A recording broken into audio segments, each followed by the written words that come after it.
The friction coefficient between an athlete's shoes and the ground is 0.9. Suppose a Superman wears these shoes races for 50 meter. There is no upper limit on his capacity of running at high speeds. Find the minimum time that he will have to take in completing the 50 meter starting from the rest. Suppose he takes exactly this time to complete 50 meter. What minimum time will he take to stop?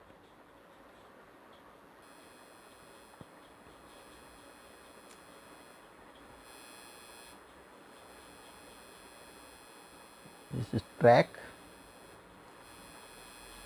इस पर ये athlete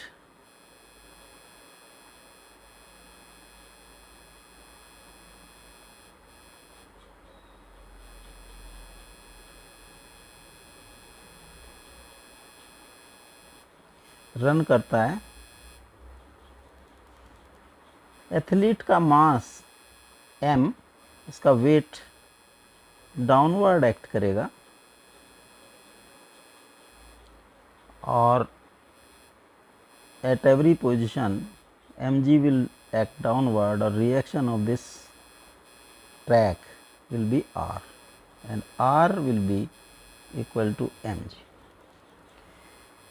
athlete को run करने के लिए athlete track को push करेगा और maximum pushing force will be maximum friction.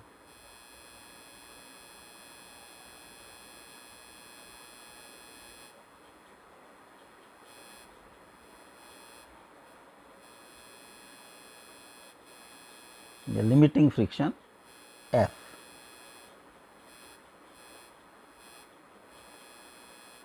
इस F फोर्स से ही जो लैंड है, जो ट्रैक है, वो एथलीट को आगे की तरफ पुश करेगा. F की वैल्यू होगी म्यू आर और 0.9 mg. तो मैक्सिमम एक्सेलरेशन होगा a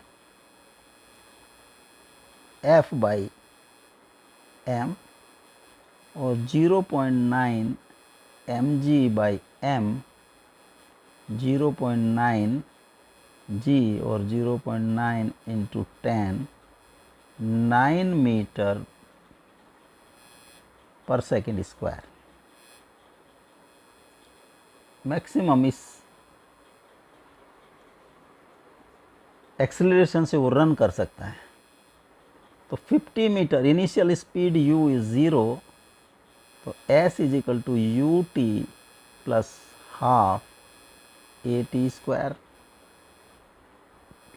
u is 0 hence this part is 0, s is 50 meter is equal to half a into t square.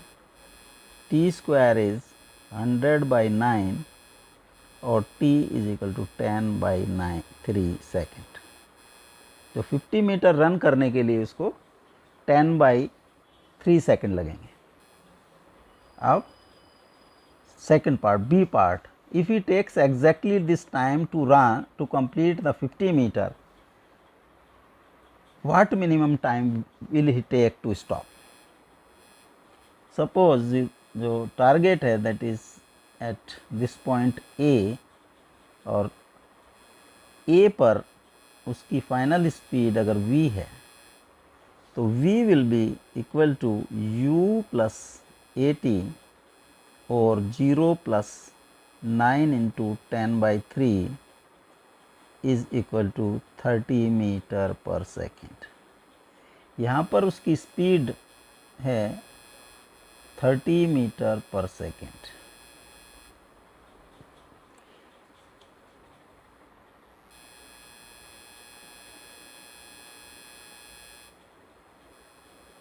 तो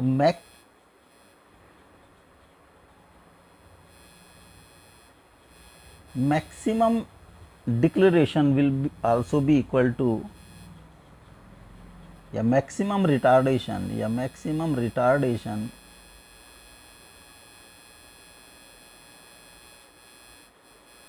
is equal to a is equal to 9 metre per second square.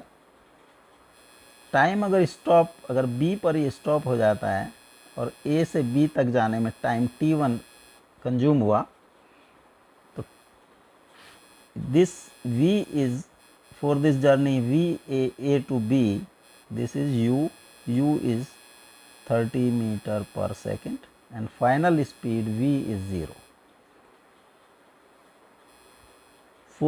From journey from A to B,